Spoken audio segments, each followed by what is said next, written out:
Hello, and welcome to episode 201 of The Joy of Coding. My name's Mike Conley. I'm so happy to have you here.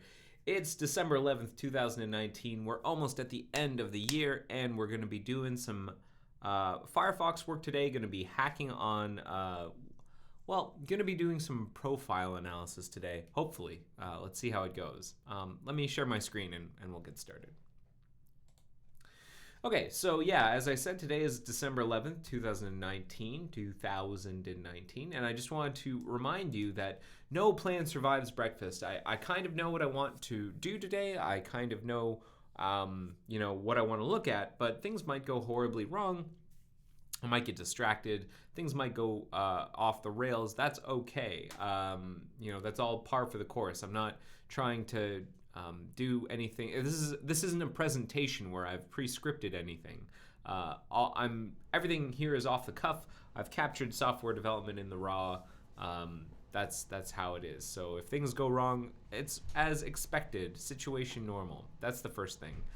The second thing, hello, Chris. The second thing is that this agenda that we're looking at is something you have access to. If you're watching this on YouTube, check out the video description down below. If you're watching this on Mozilla, check out the handouts section to my right. And if you're watching this on Twitch, then I'm about to drop the link into the Twitch chat right now. Boom! It just went into the Twitch. Just went into the Twitch chat. Hey.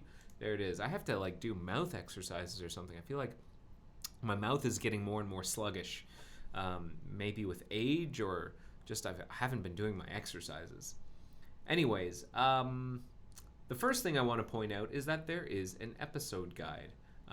The episode guide is completely viewer driven. So viewers just like you who might be watching this now or might where I'm recording and streaming live, or maybe you're watching this years from now, you might want to check out the episode guide. The episode guide is a resource that lets you know things like what I covered during a particular episode, links to the agenda, the episode itself, maybe some of the bugs I worked on, the link to the ratings form. It's completely viewer driven, and that means that almost certainly there are a couple things in the review queue for me to merge. So let's do that right now. SmurfD, always so consistent, so great. SmurfD's got a couple of episodes for us here in the episode guide. I'm just going to merge those in right now, first things first. So he's got episode 199 in here. That was November 27th. What I like to do is make sure that the links work, the links are correct. So let's see here. That's, 199, and that the agenda is correct. Because sometimes you get a copy-paste error, but that looks right. What were we doing? We were testing with fission, how to do that, how to dog food fission, and then we added those menu items for testing fission. And activity stream, how we were going to investigate activity stream, and looking at React and Redux, and starting with was it we were diagramming or something? I think it was something like that. That was episode 199, and it looks great. This is a great episode guide entry, so thank you, SmurfD.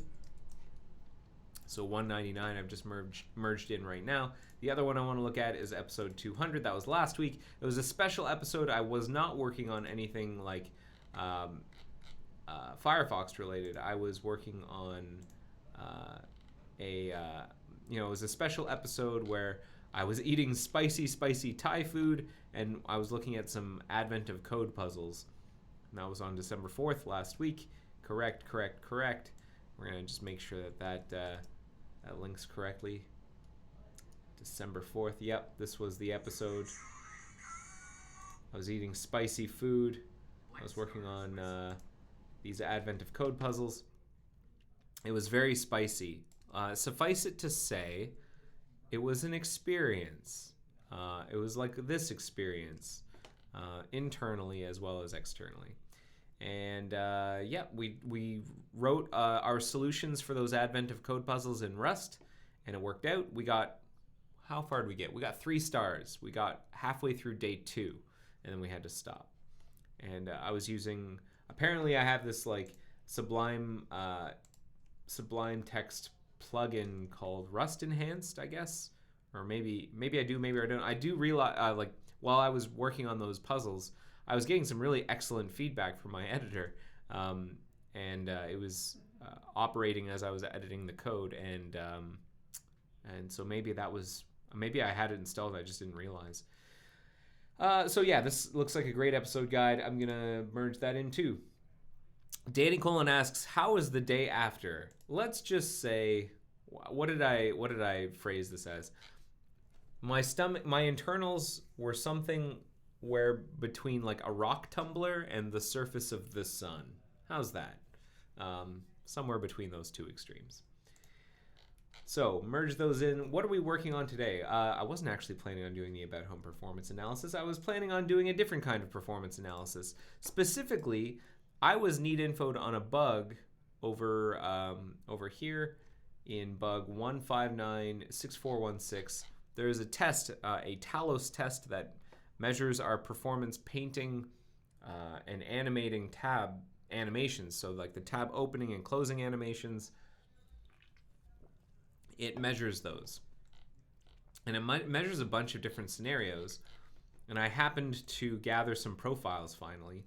And I was in the middle of an analysis yesterday, and I wanted to keep doing that analysis. So let's take a look at our profiles. And you know what? I'm actually going to start taking some notes.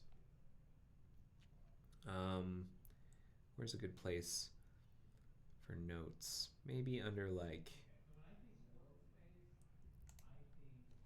yeah, like maybe active code reviews. I'm going to like rename this if I can. Can I rename this? Rename this notebook. Edit. Rename the notebook. Need to rename the notebook. Note. Format window. How do I rename this notebook? Maybe it's rename notebook.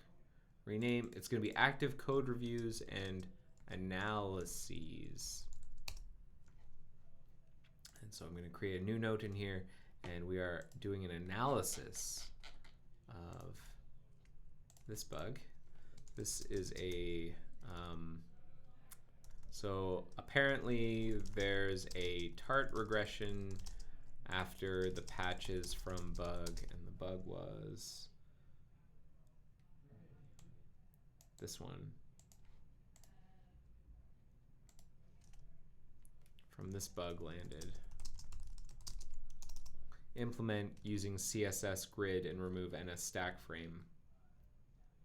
So it updated a bunch of our front-end code to use CSS grid instead of Zool stack. So for example, that would update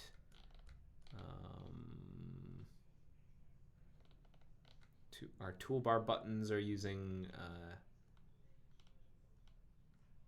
CSS grid now. And what else? Other things we're using CSS grid now instead of Zool stack. And then there was a regression on our tab animation test. And so I pushed to try, and I got some profiles out, and I wanted to take a look at those profiles. And I've already taken a look at which ones was I looking at? The Mac OS ones. And I found something kind of interesting. So let's open up those profiles, and I'll show you the interesting thing I found. So the good profile is the one that doesn't have the regression. The bad profile is the one that has the regression. And I have this habit of, always putting the good on the left, the good one on the left and the bad one on the right, just so I'm always like, I have this consistent, if I'm seeing two tabs of profiles, the one that's in the good case is on the left and the bad one's on the right. And what I noticed is that the number of refresh driver ticks in the good case, let's see if I can get that code back. So there's, I don't know if you can see this. When you open up the console in the profiler, you can actually like get access to a bunch of the information in here and manipulate it. And there are 824 markers indicating refresh driver ticks occurred in the parent process. Refresh driver ticks are the things that cause us to paint or cause our like style and layout and paint to occur. And Tart is an interesting test because one of the things it does is instead of painting every 16 milliseconds, which we normally do, it paints in what's called ASAP mode. So as soon as we need to paint, we do paint. So as soon as you like manipulate the DOM such that it's going to trigger what would normally trigger a refresh driver tick at the next 16 millisecond threshold, it just paints right away. That's called ASAP mode. So that we had 824 refresh driver ticks in the parent process in the good case. And then if you look at the bad case on the right, open up the console here, I select the parent process where those are. There were 532 refresh driver ticks. So like the number of refresh driver ticks went down from one to the other. And it's actually, now that I think about it, not what I expected, because good was on the left. Maybe I looked at the wrong one. Let's look at another pair, because one of the things you get whenever you're looking at profiles out of automation is you get this selector. So I'm going to choose the second one now. Bad. Choose the second one. Refresh driver tick, sorry, in the parent process. 1103 in the bad case, and the good case, it was 509. Yeah, that's what I found mysterious, is that in the second one, the number of refresh driver ticks was like nearly double. Or was 509, it was over double. It was over like more than twice the number of refresh driver ticks occurred in the bad case. And so that was like a smell. Like something was going on there. So I'm actually going to publish that, and I'm going to put this in my notes. Refresh driver ticks on Mac OS in second test run, nearly twice the number here. On Mac OS in second test run, nearly twice the number of refresh driver ticks in the bad case than in the good, bad. Okay, so here's the bad case and the good case. Publish, and we'll get that link. Okay. But we're not seeing that same phenomenon in the first builds. And I wonder if that's a problem or not. If we take a look at the scores, one of the problems with Talos is that the scores are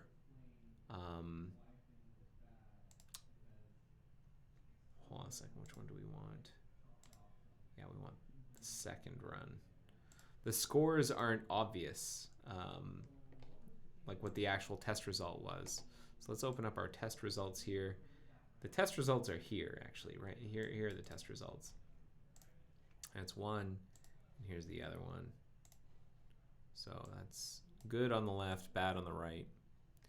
Warren the Gamer TV asks, "Were you a QA tester professionally?" No, I am a software developer, which is slightly different. Certainly, I write tests for my code.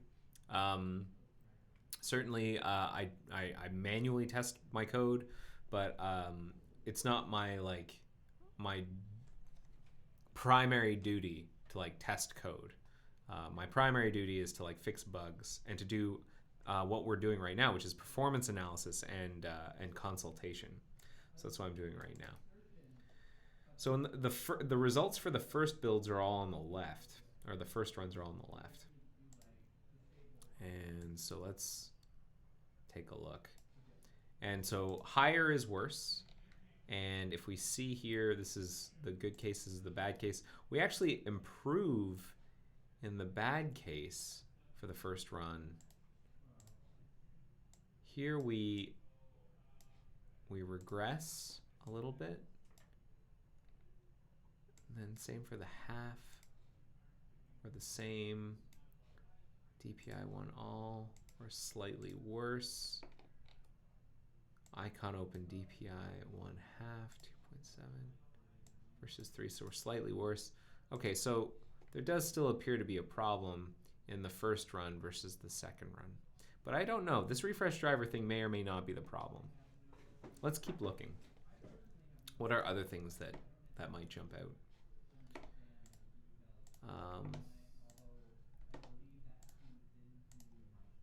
Unfortunately, we don't have a great number of samples, like a huge number of samples.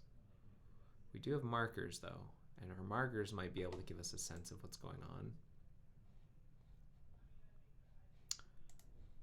There's a bit of a GC here, but that's in the good case. All right, let's look at a particular let's try and find the largest regression, if we can. Like the biggest change.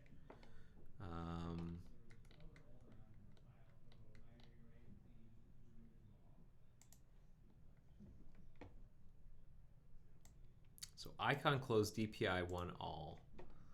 Icon close DPI 1 all. Actually got a little bit better in the second case, but is worse in the first case. That's interesting. How about icon fade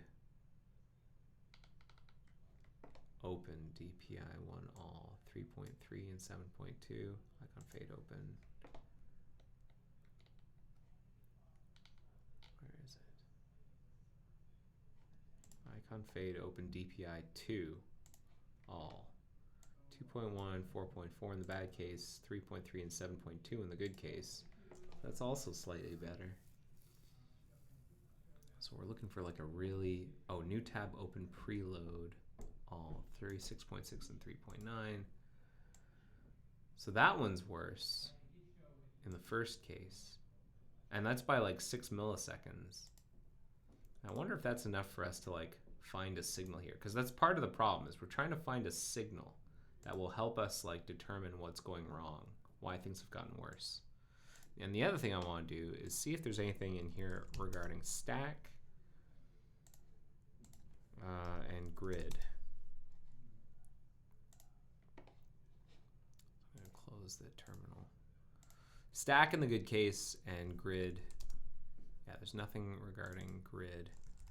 The first case, there is some stuff regarding stack. What is this sample regarding grid in the bad case? It's doing box reflow. Is it possible that our reflow time has gotten worse? Could that be? Like that's maybe a hypothesis. How many reflows do we have in the parent process?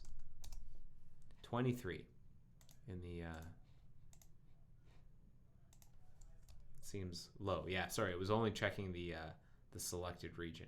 So 351 in the bad case, and if we go over here, 363. So roughly the same number of reflows. It's not a huge amount of difference, and actually we have fewer reflows in the bad case. Now, what about the lengths of those reflows? What I'll do is I'm going to create a function called average that will take some markers,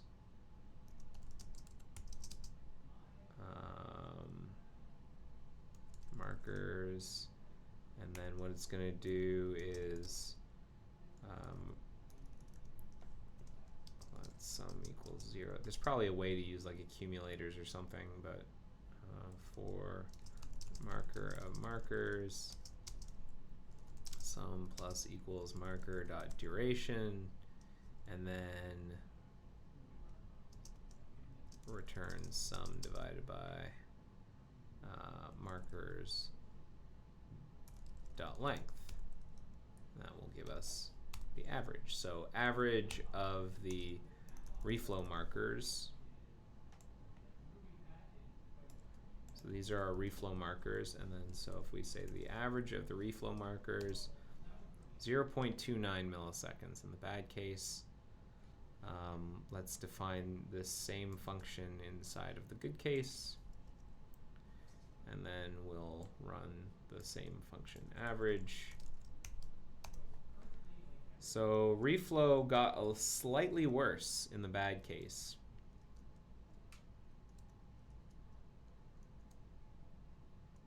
Reflow got slightly more expensive.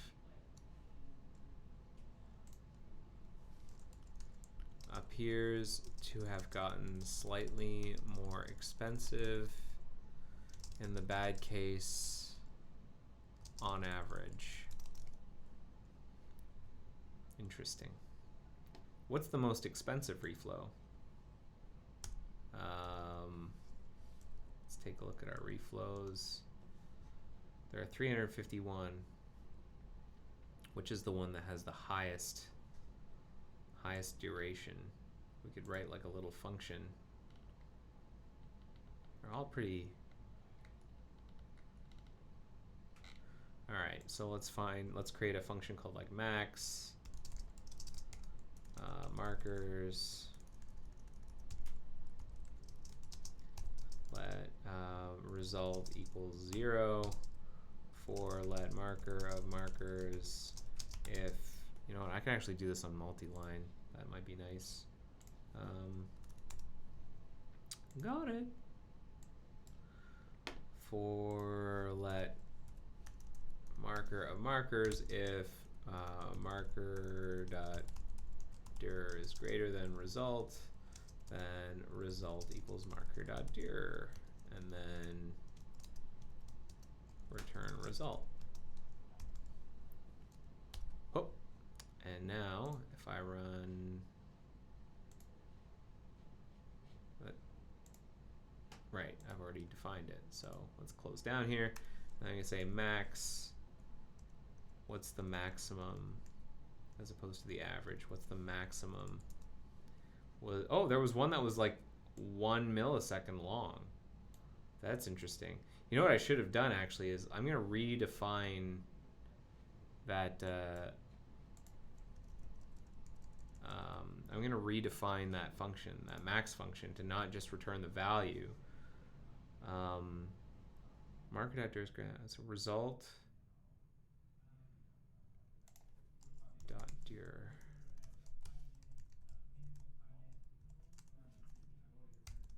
equals dir 0. So now what it'll do is it will actually return the marker object. Okay, and so it starts at 12,285, which is way over here.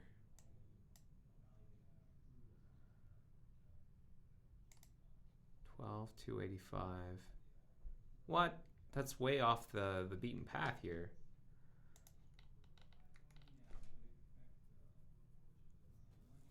That doesn't make sense. Where are our markers? Maybe I'm misinterpreting how these work. So we're looking at the 13s for some reason. That's very strange. So where are the 12s?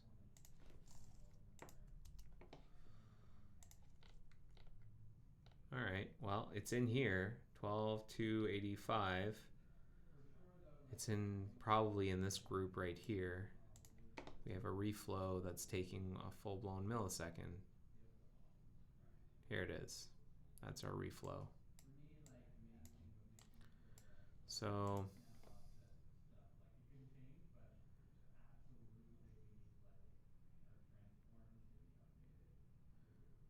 we're reflowing the text.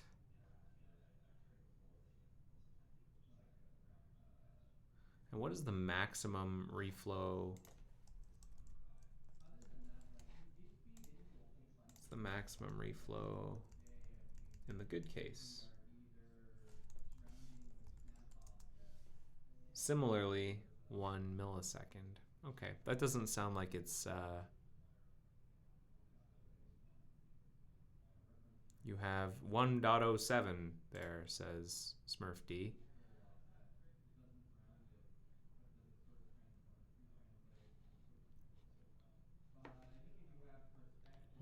.07, 12, 285, 7342, 12. Yeah, right here. 1.07. I think this is just being rounded up to 1.1. That's my guess. And then the next one is 0.36. Yeah, it's being rounded up, so this is the one.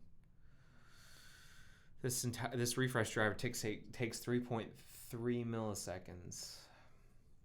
I don't know. That's not telling me much. All right, let's try a different tack. How about composites? There are lots of composites going on. Are we compositing more in the bad case? Let's see if we can find out that answer. Composite. Oh, not the max, just how many? There are 6,759 composites in the bad case. How many composites in the good case?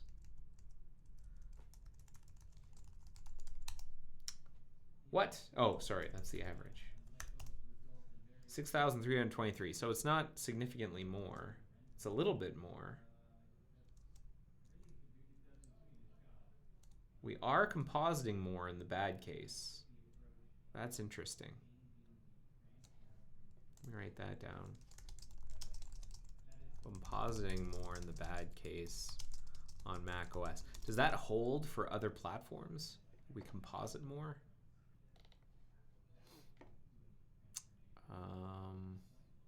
What else goes on in the bad case that we should know about?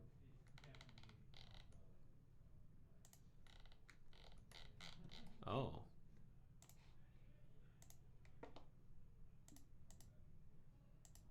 We've got 3 content processes in the bad case. We've got 4 content processes in the good case. 1, 2, 3, 4. What? That's interesting. Mostly they're just idle. All right.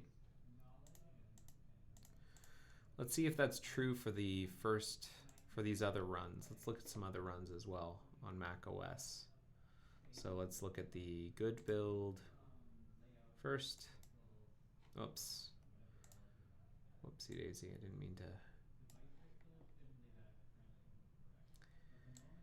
Okay, good build first. Let's look at the second one. Second run, and then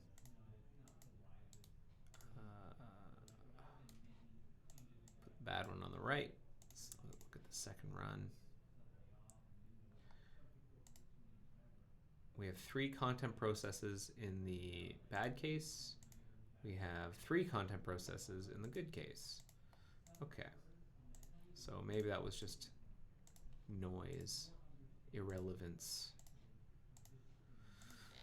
So one thing we can do, which might be interesting,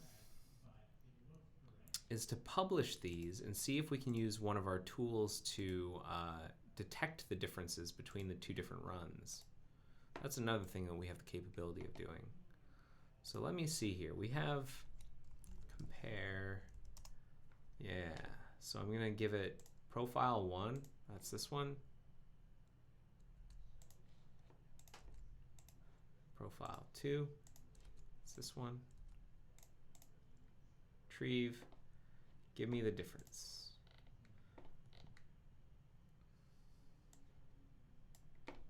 So it found some differences.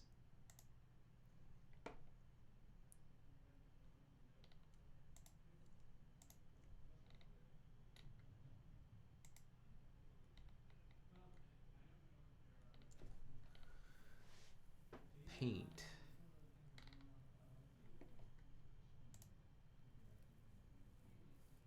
The differences. What are the differences in?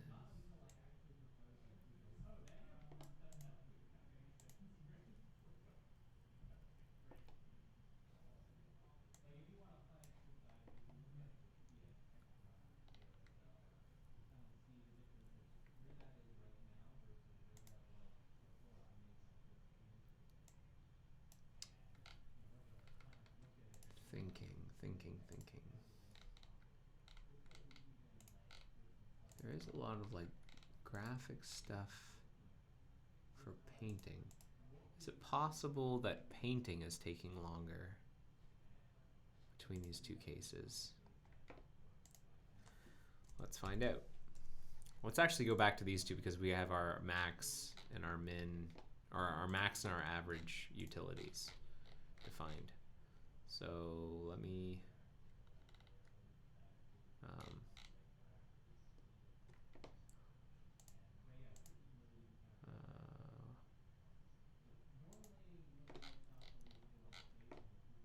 I don't think the web content ones matter. It's really just the parent process I think that matters here. So let me hide those. And we're going to look at rasterization. Rasterize. 338 times we paint in the good case. 325 in the bad case. So we don't paint more often. Do we take longer?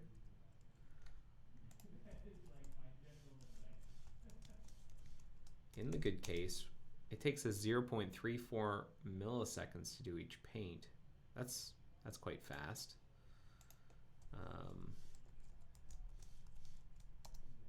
0.37 milliseconds, so it is a bit of a regression. And then like the max difference, so there's one that took 3.4 milliseconds, and then over here there was one that took 5 milliseconds. Hello, and that was at 12:255.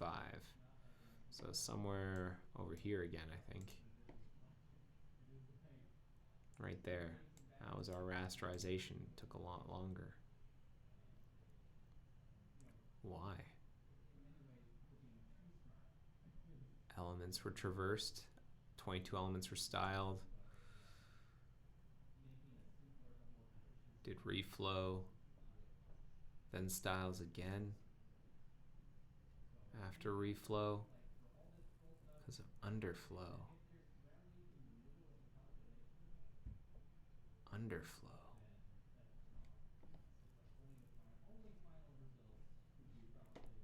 Do we have similar issues in the good case with underflow? It's like a paint here that took 2.4 milliseconds. Zoom in.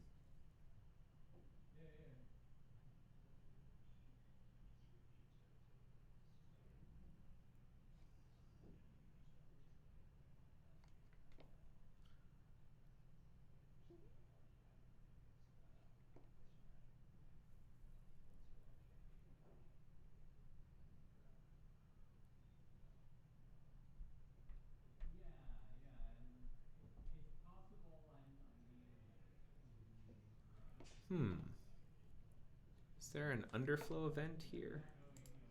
Marker chart, transition end, DOM events. We've got load, Moz after paint, transition run, underflow.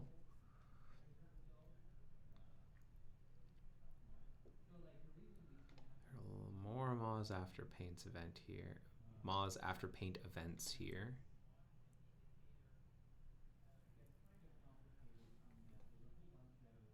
And one underflow. And then over here, there's one underflow. So let's set timeout. This transition ends.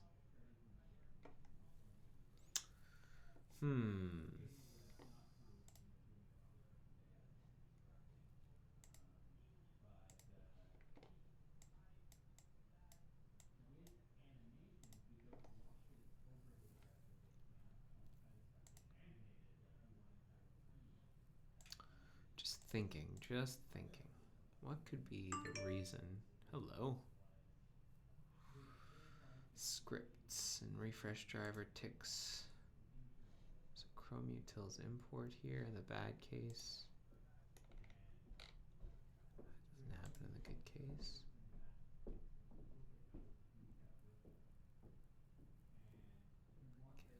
Parent.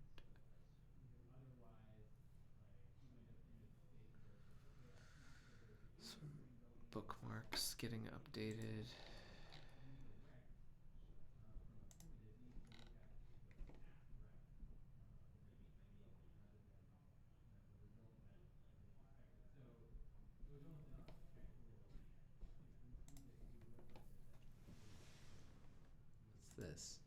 Refresh driver tick.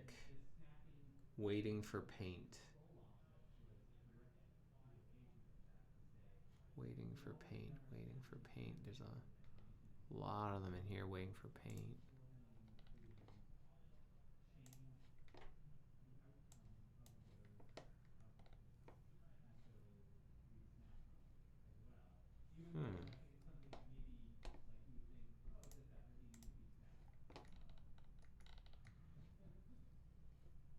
Yeah, lots of those clusters waiting to paint.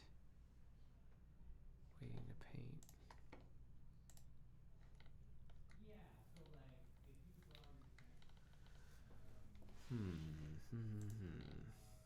So what am I doing right now? I'm looking for a pattern. I'm looking for anything that stands out, that's different between these two. And right now I'm not seeing anything.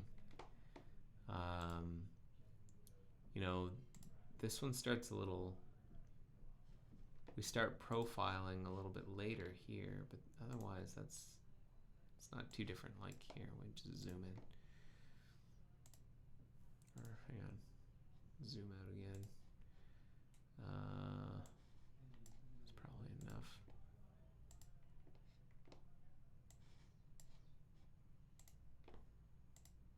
These are the two things. Good, bad. Good, bad. What's the difference?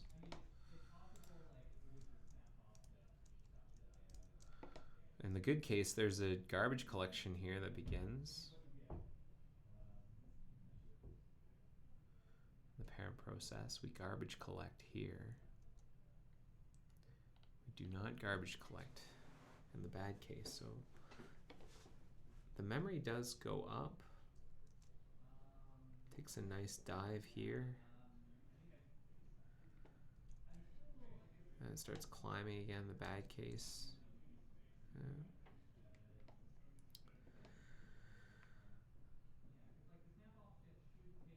Slot changed, tab browser inserted.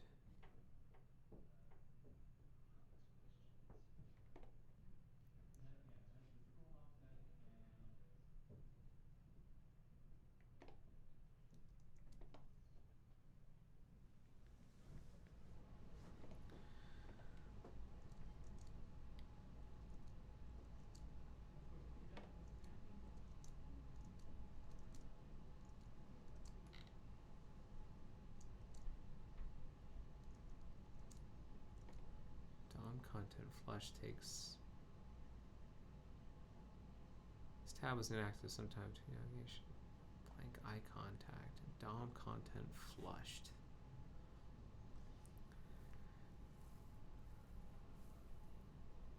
SmurfD's like, there's so much data. Yeah, there is. There's a lot of information. A lot of information. And we're looking for like a needle in a haystack that might not actually be visible. We're not even sure what it is that we're looking for. We're just hoping that we'll recognize it when we see it. Some kind of anomaly, some difference. That GC, maybe we'll write down. There's a GC happening in the good case. What else?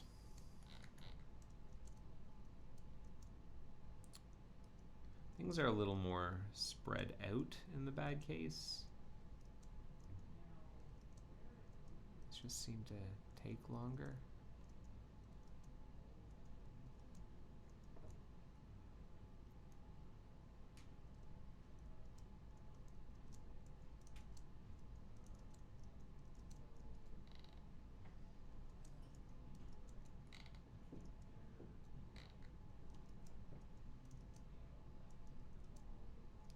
All right, let's pursue this this GC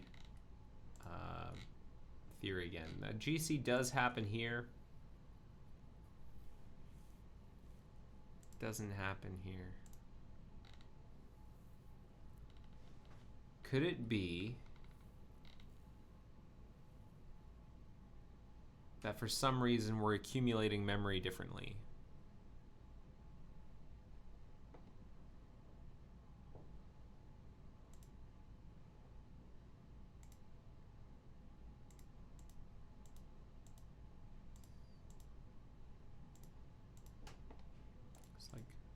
GC here, no GC here, GC.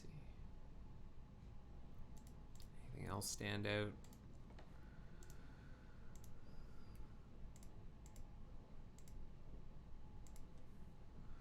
GC, there's like a CC slice that happens in the bad case over here, but otherwise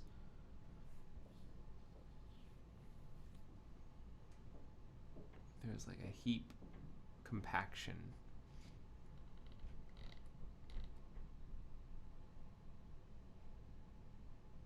All right, let's look at some of the other cases. That's true for both of the second runs of both Mac OS. Are they run? Second cycles of both Mac OS test runs. Let's look at like the Linux ones now. Do they have the similar characteristics with the GC? That might be interesting to find out.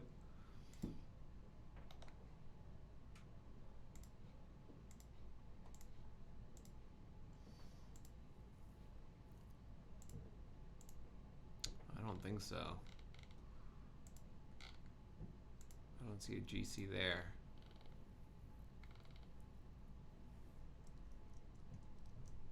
I do see that like the memory shape does change a little bit. Not much.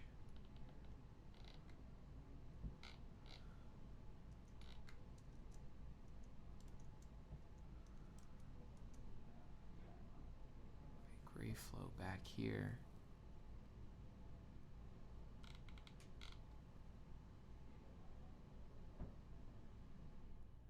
Long composite.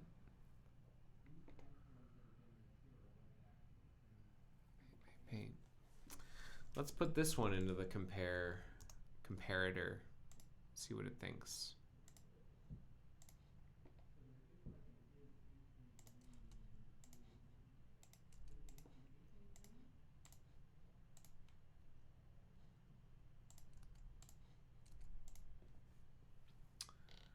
Oh, not much difference. A little bit though.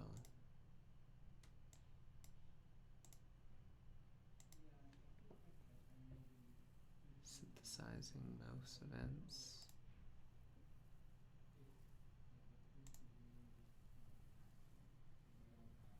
And constructing the browsers. Not much indeed. Too bad, too bad.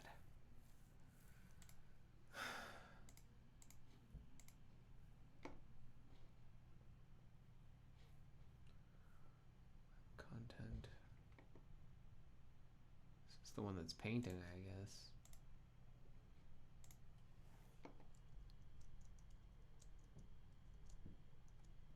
The bad one over here imports something else. XPCOM utils, browse tab child.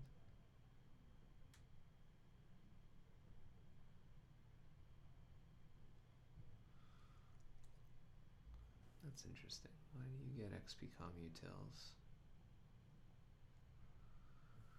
What else is different? So we don't need that anymore.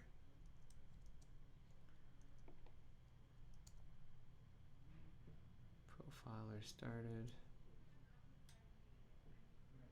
Zoomed. Loading up a blank. What else? What else? What else?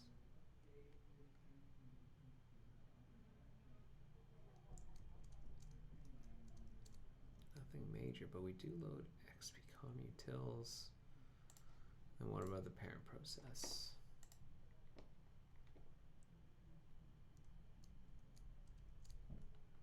Pretty similar.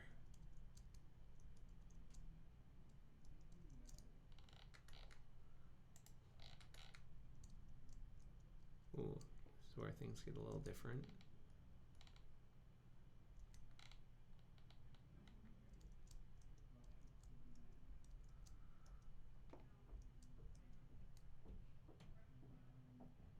Validations. do a bailout.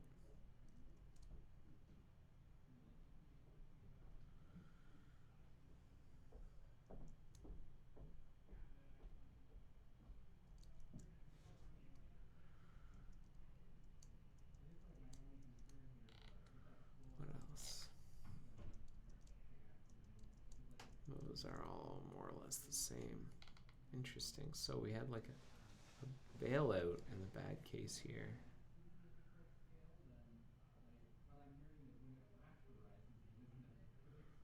Line 314.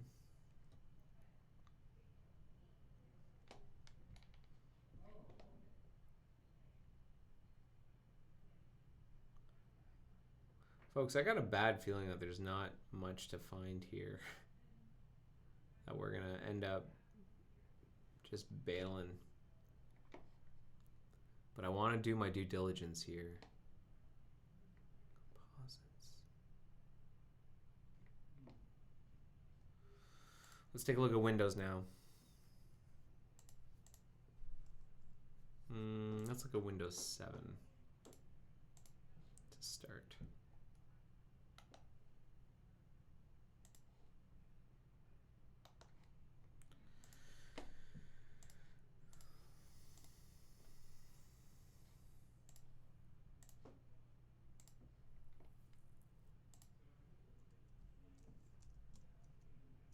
Oops.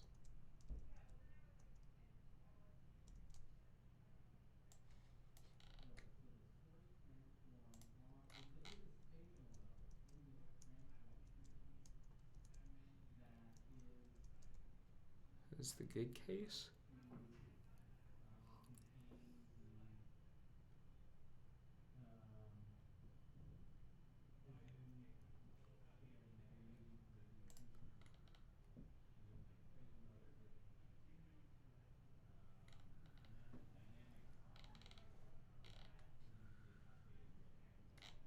Let's see. Anything else about stack? Ooh, grid. Stack. What's over here? Oh, for GC. Stack layout.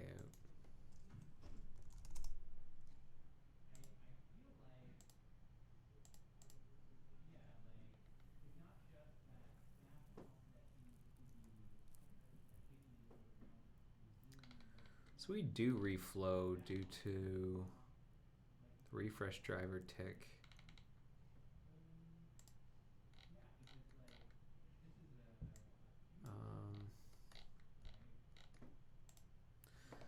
Let us focus on that function.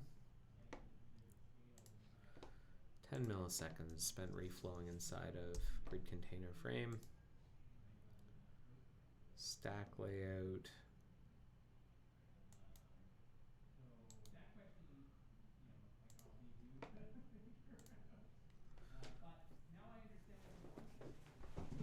So that might be the difference. I mean, which makes intuitive sense. It just maybe takes us longer to reflow using grid. Grid needs to be more optimized. Can we prove that out? Let's take a look at the Mac OS ones again. As stack layout. Any samples? There's one.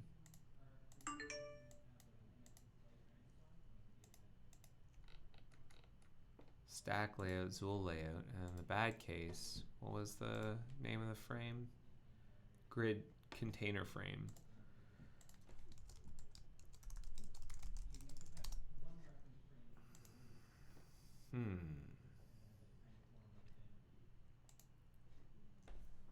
Reflow.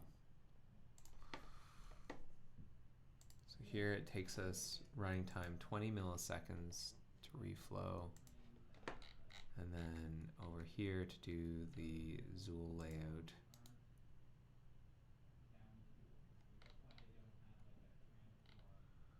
Focus on function. 10 milliseconds. So we roughly doubled it Running time, 20 milliseconds, 10 milliseconds.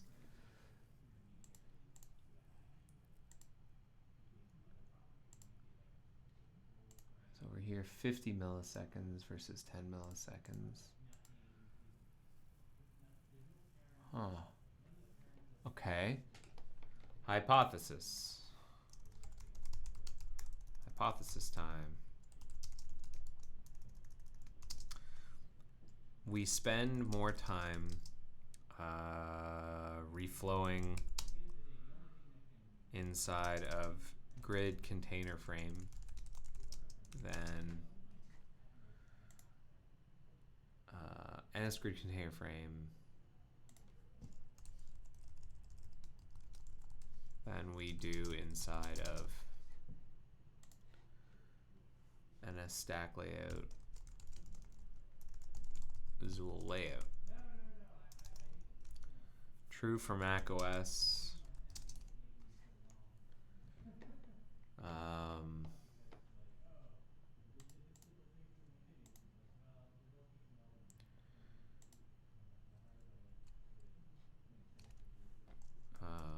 Good, bad.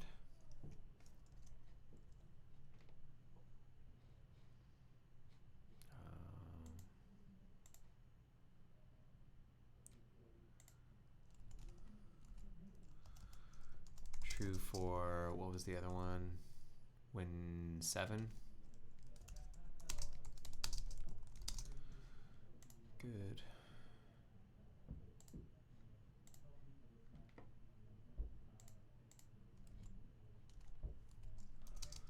Bad.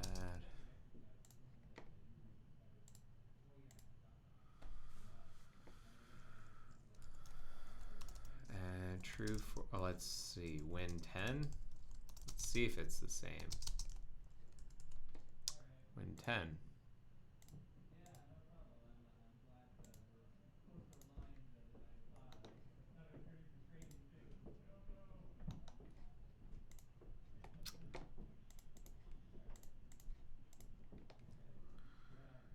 So let's look at a stack frame, stack layout, sorry, stack layout. Couple frames there.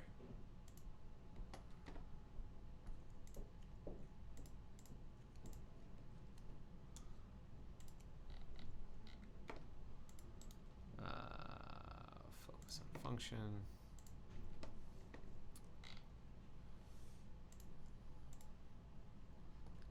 Total running time of 30 milliseconds in the good case, and in the bad case, we're looking for grid container frame reflow.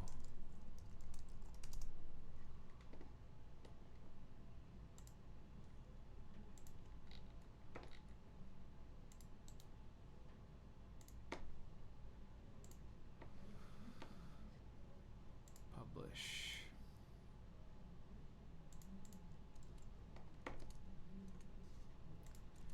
And now let's go back to Linux one more time. That appears to be true for Windows 10. So I'm not saying this is definitive, but we might have our smoking gun here, that it's just like taking longer to reflow, or like to do layout. Not necessarily the reflowing, or it's not showing up in the average reflow lengths, but we're spending more time inside of stack layout.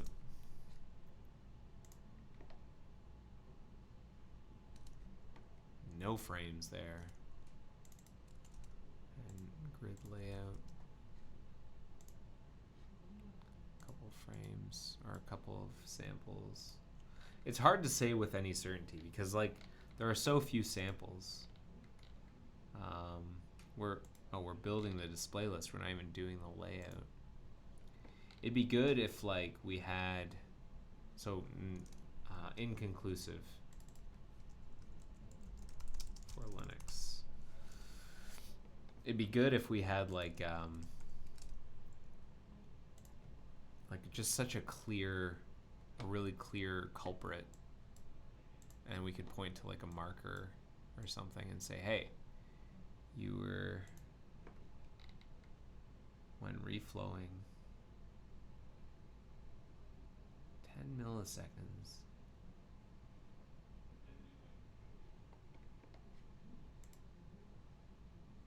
Oh, it's because every 10 milliseconds we look.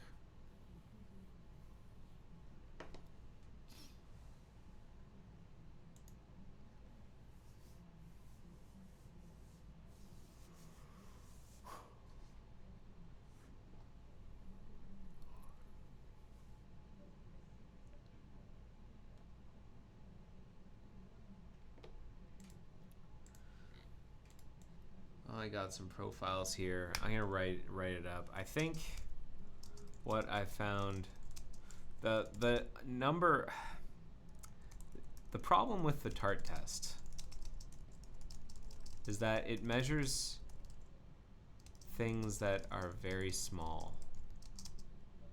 The time it takes to rasterize and present frames for tab animations in ASAP mode.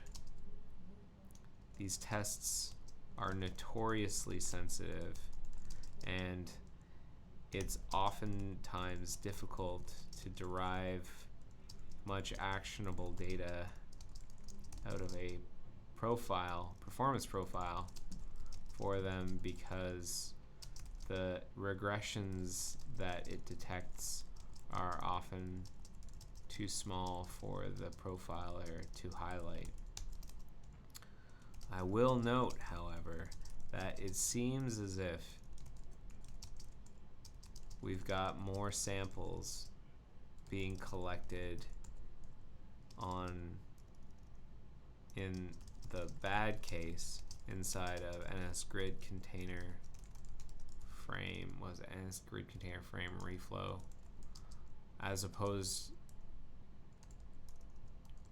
to the time spent inside of NS stack layout,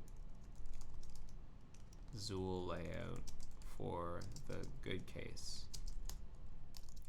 This makes me hypothesize that doing grid layout has slightly more overhead. More overhead than stack layout. We should continue to do performance analysis or performance optimizations on our grid implementation, but I don't think there's really much actionable here.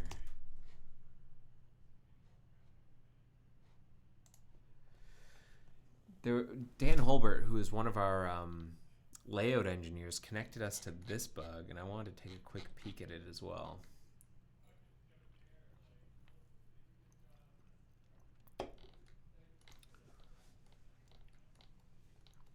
Note that backing up the offending patch on its own is not a sustainable complete option in itself, since that patch is necessary to address the UI regression that was caused by rewrite of some UI code. Might need backup changes from this as well.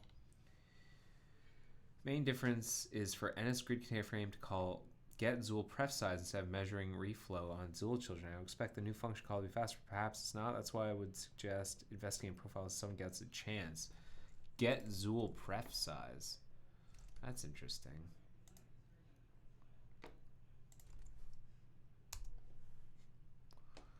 No markers or no samples with that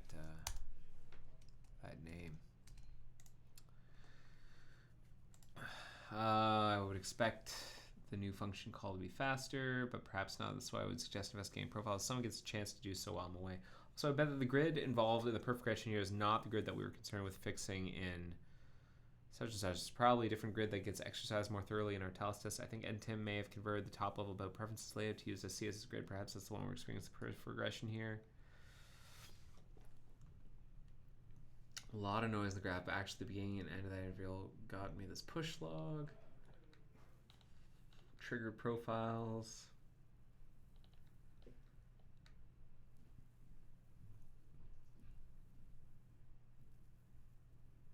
The before results are significantly worse than the after results. Lovely, a cliff. Planning to back out this and this. If the process that fixes issues in the patch series, the bug lands perforation here should be fixed as well. Or try giving that given. Why was this connected? NS Greek container frame to call Gedzul pref size instead of measuring reflow on its children. I expect the new function call to be faster, but perhaps it's not. Gedzul pref size.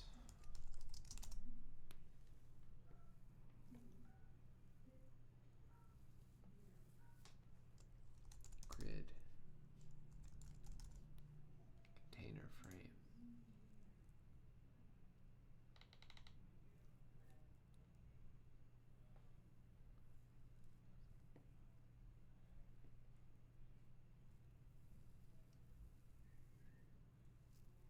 Oh, maybe that's why we wouldn't be showing the reflow markers if this was contributing, because it sounds like we don't reflow in this case. Too bad.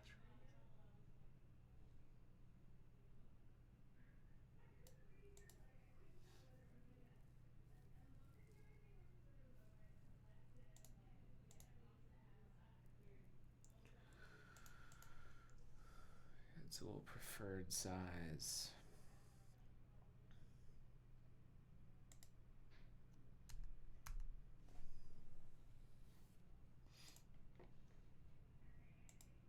Honestly, don't think there's really much that's directly actual here.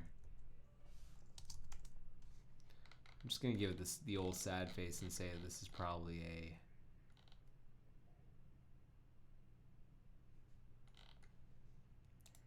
I think we'll just have to take it. Okay, I think we won't fix this. We did our due diligence.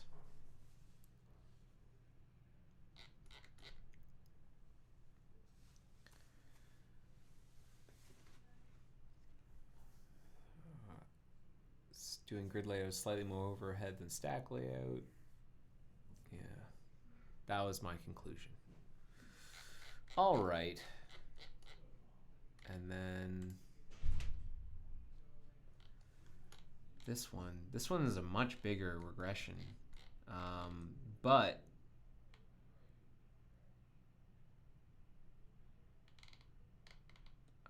whenever we tried to gather profiles, apparently things got worse.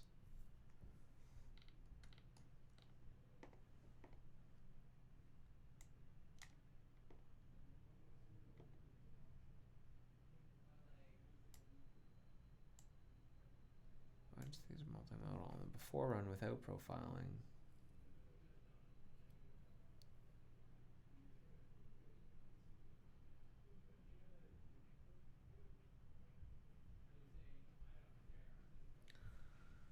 Significantly worse than the after ones.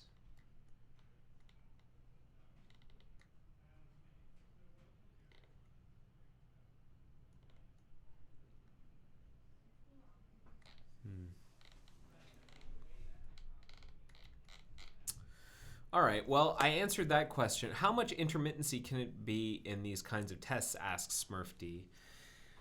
Well, whenever we do these performance tests, yes, you can get noise, simple things, or things like, you know, other software running on the testing machine can introduce noise, but we run the tests a number of times, and we collect a whole bunch of samples, and then we do what's effectively a t-test to detect for significant differences between the samples that we gather.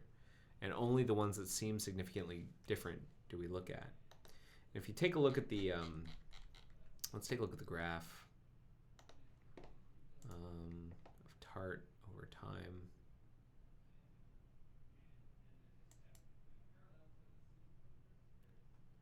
It does appear as if there was like, yeah, things did get worse. And then it got better again. Then it got worse. And now it's better again? What happened here? Maybe the regression... What is going on here?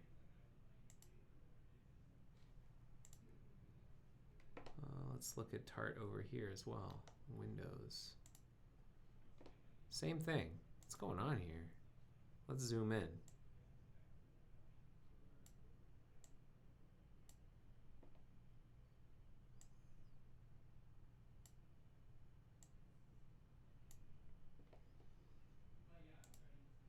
Who are you? December 11th. This landed today.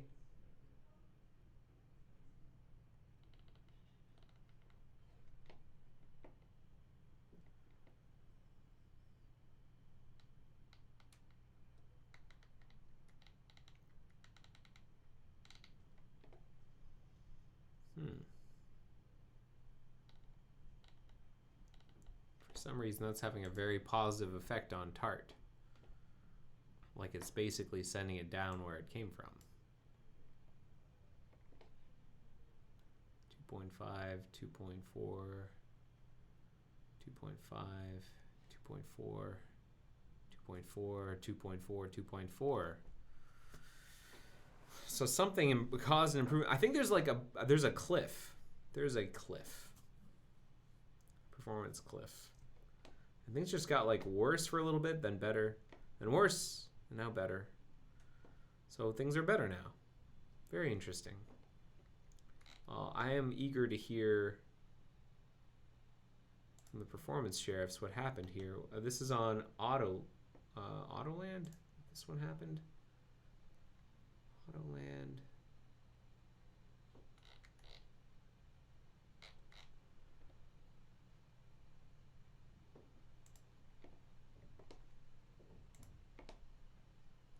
Job F153. Oh, it's this Wayland thing.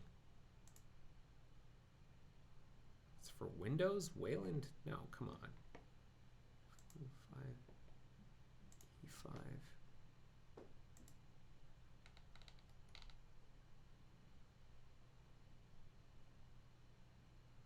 What could have happened here?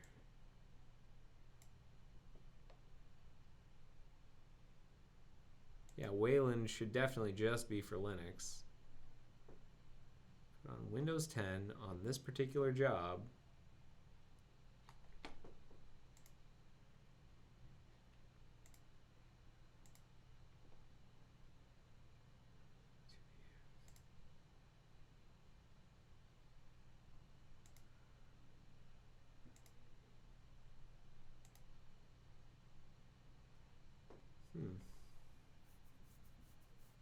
let's take a look at what happened on Inbound.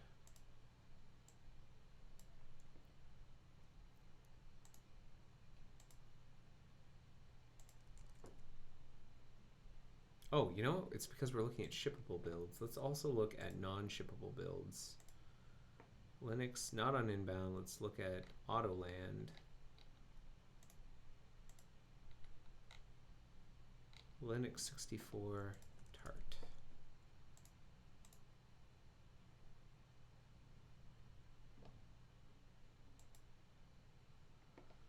Where are you? Last. Let's get a whole bunch of data points here. Whoa, where are all of our data points? Where are all of our data points? Tart, Linux 64 on Autoland. Why isn't that?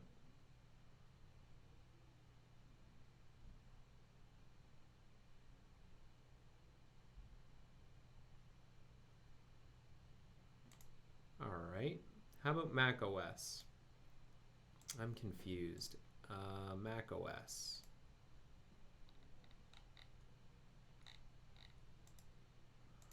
Tart. We'll do shippable. right, so we did see an improvement there. What was this?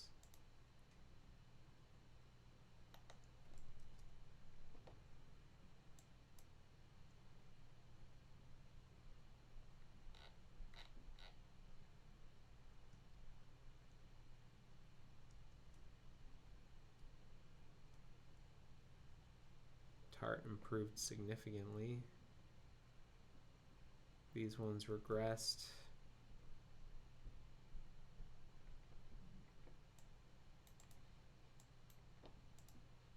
Turned on the new address bar design. That's what happened. The new address bar got turned on. And that caused Tart to go way down. Very interesting. All right. Well, that's enough profile analysis. My brain is starting to melt. You know what? I think I'm going to cap it there. Profile analysis is tricky. And I think our profiler is better whenever, like, it works better whenever we're dealing with very strong, like, what is the word I'm looking for? Very strong signals, when there's like very much like a multi-millisecond hang or something. The profiler is great at identifying those. But if it's like, oh, why did, like, in general over a longer period of time, why did things seem to composite worse? I think it's less good at that. But before we go, I want to take a look at some of the new things that have landed for the profiler. There's like this new about profiler? About profiling? Yeah, there's a new about profiling page where the team is working on replacing this with something a lot simpler. And then about profiling can be used to, like, choose the more advanced options. We want to make it easier for people to profile. But one of the things you're able to do in the profiler is choose which threads you're profiling, how much you're profiling, like how you sample and how big the buffer is. But you can also not do periodic sampling. I'd like to try that for a second.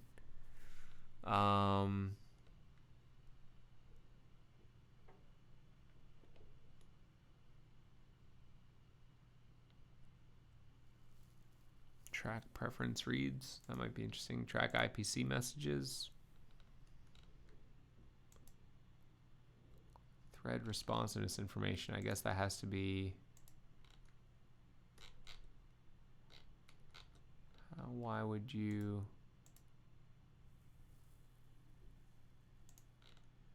How do we turn this stuff on? Responsiveness.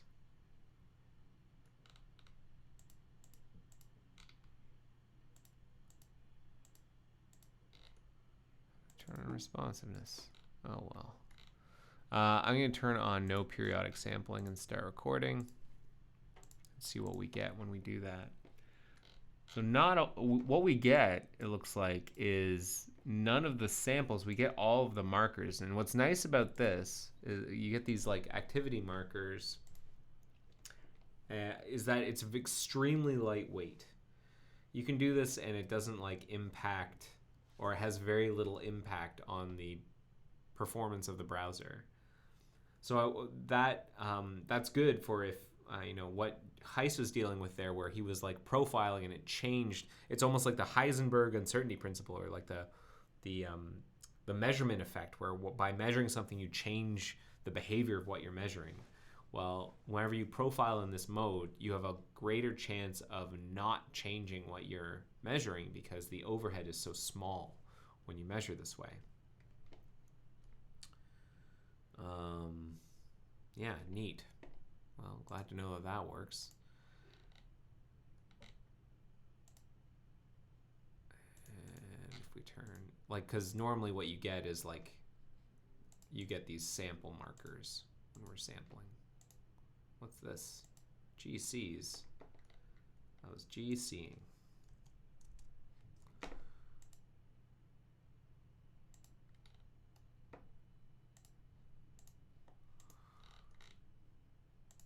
tab switch a little bit.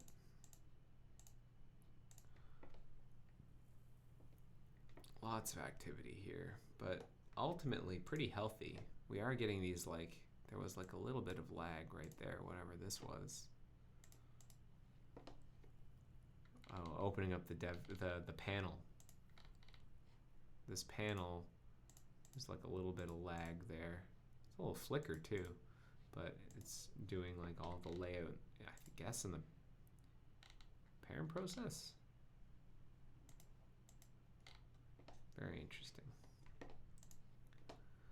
But otherwise, pretty healthy. Nothing was super janked. There was a kind of a longish paint there. But otherwise, things look okay. Moving the mouse events. Yeah. All right. I'm going to call it there. Hey, thank you so much for watching episode 201 of The Joy of Coding. I know I wasn't writing a lot of code today. It was mostly like performance profile analysis. Maybe not the most exciting thing to watch, but it is a thing I needed to do. And it is, you know, that's the name of the game with this series, is like recording what I do. So now you know part of what I do. And part of what I do is performance profile analysis, looking for any actionable data inside of user or profiles from, you know, other users or from our performance tests. And so ultimately what we spent time doing today was writing up that we appear to be maybe spending more time doing grid container frame layout rather than stack layout, which shouldn't be too surprising since that's ultimately what changed from one to the other, but that there didn't seem to be anything actionable directly. Okay, well, thank you so much again for watching episode 201 of The Joy of Coding. I have some really interesting news. For next week, episode 202, if everything goes well, I have a special guest. Yuri Wims from the Mozilla Foundation might be joining me, and we're going to be looking at some code that I believe the foundation uses to run some of their websites. And I've never seen it before. We're going to be pulling it down fresh, going to be touring it through. I'm going to be asking a lot of questions. Yuri's going to be, you know, pointing stuff out. It's going to be a lot of fun. I highly recommend checking it out. It's the first time I think I've ever done like a duo Joy of Coding. I think I've had guests drop in before, but this will be like for an entire episode. So we'll see how it goes. If that's interesting to you, then you should definitely check out next week's episode. And with that, I'm going to call it. Thanks again for watching episode 201 of The Joy of Coding. Take care. Bye-bye.